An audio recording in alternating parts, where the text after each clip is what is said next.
Мына постамент, ар жагында Жалал-Абадтын дарбазасы бар. Келгендер билет.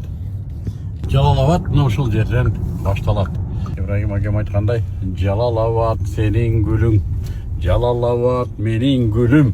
Баарыбыздын гүлүбүз гүлдөсүн. Аллах берекесин берсин. Жалал-Абад аябай өзгөрүптүр деп атат да. Мен макулмун, өзгөрүп атат, чоң курулуштар болуп атат, бирок мен балалыгымда эстеп калган базар ошол эле бойдон. Мен аябай ушу кубандым.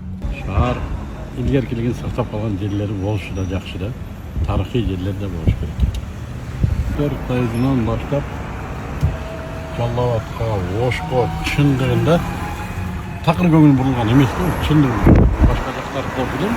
Ошол Таласка көңүл бурулган эмес, Баткенге, чоң шаарлар, ири шаар катары Жалал-Абад менен Ошко жакшы көңүл бурулуш керек эле.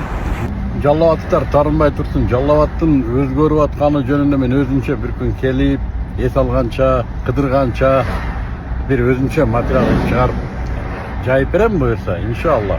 Бул көпчүлүккө мотивация да болот. Биздин республикадан стратегиялык мааниге ээ болгон жерлердин өнүгүүсү албетте. Эли бой Кыргызстандыкка мотивация болот. Мен ушуга аракет кылам. Азырынча мындай жөн эле өтүп баратып бир көз ирмемдеги оюмду айттым.